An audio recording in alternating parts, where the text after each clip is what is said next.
ये जो लड़की आपको टूटी फूटी नजर आ रही है, आपको लग रहा है कि इस पे बहुत ज्यादा जुल्म हुआ है, मारपीट हुई है इसके साथ, ये कोई आम लड़की नहीं है। She is an MBBS doctor.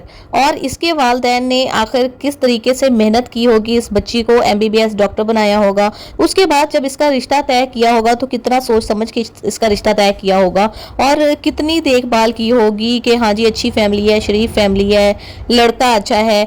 उसके बाद शादी के काफी अरसे बाद पता चलता है जी लड़का तो नार्सिसिस्ट है, लड़का तो एक जहनी मरीज है, नफ्सियाती मसाइल हैं उसके साथ। तो कहते हैं ना, पंजाबी का एक मुहावरा है कि या राह पे आ जाने ते या वाह पे आ जाने। तो जब तक या तो हम किसी के साथ ट्रैवल ना करें कोई लंबा, और जब तक किसी के साथ हमें जिंदगी शेयर ना करनी पड़ जाए, तब तक उस बंदे के जो राज है ना, जो उसके अंदर की हकीकत है, उसका इनर सेल्फ है, वो हमारे सामने खुलकर नहीं आता है। यही हाल डॉक्टर ज़ारा के साथ हुआ। अब ये लड़का और इसकी दादी जो है ना, ये दादी बेचारी बहुत अच्छी है, वो कोशिश करती है कि ज़ारा खुश रहे, क्योंकि उसका जो अपना बेटा था, उसकी और उसकी बीवी के अंडरस्टैंडिंग नहीं थी। वो लड़का भी, वो इसका बेटा भी जो था ना, वो नार्सिस था, साइकोलॉजिकल केस था, जिसकी वजह से उसकी और उसकी बीवी की आपस में बनती नहीं थी कभी भी। और हसन चूंकि उनका बेटा था, तो उसने बचपन में ये सारी मिसअंडरस्टैंडिंग, ये सारी लड़ाइयाँ देखी और उसके जहन पे ये बात सवार होगी। दादी ने बड़ा उस बेचारे को पालने की कोशिश की, अच्छे तरीके से करने की कोशिश की, लेकिन उसके माइंड में ये चीज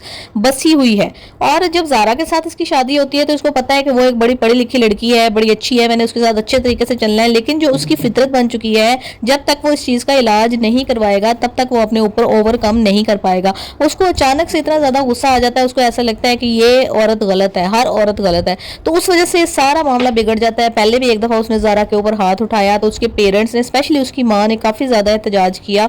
और वो कहती है कि जो इंसान एक दफा एक औरत के ऊपर हाथ उठा सकता है ना, वो बार बार उठाता है। तुम काइंडली इस रिश्ते को खत्म कर दो अभी इसी स्टेज पर, बजाय इसके कि ज्यादा नुकसान हो। ज़ारा की दादी भी यही समझाती है, जाहिर है वो उसकी बात भी अपनी जगह ठीक है कि भाई शुरू शुरू में आपस में अंडरस्टैंडिंग नहीं होती, इतनी छोटी छोटी बातों पर रिश्ते खत्म नहीं किए जा सकते और थोड़ा सा बर्दाश्त भी करना पड़ता है ताकि रिश्ते को टाइम दिया जा सके, उसको समझा जा सके। तो वो बेचारी समझती है कि शायद मेरी दादी ठीक कह रही है, इंतहाई पढ़ी लिखी होने के बावजूद भी वो इस चीज को लाइट लेती है और चली जाती है अपने दोबारा ससुराल में। लेकिन होता क्या है, वो उसको फोर्स करती है भाई कि तुम साइकेट्रिस्ट के पास जाओ, सेशंस लो। लेकिन वो एक तो साइको केस है, दूसरा झूठ बोलने का आदी है। वो कहता है उससे कि नहीं मैं तो ले रहा हूँ सेशन, मैंने 2 सेशन हो भी गए हैं, जबकि जब वो पता करती है डॉक्टर से तो वो झूठ निकलता है। और जब उसको सेशन नहीं हुए, उसका इलाज नहीं हुआ, तो उसके रवैये में कोई बेहतरी भी नहीं आई है। तो दोबारा से उसने इतना जबरदस्त हाथ उठाया है, गुस्सा आ गया है उसको कि वो पूरे हॉस्पिटल में जाके बदनाम हो गई है और इस तरह से पड़ी हुई है हॉस्पिटल के अंदर।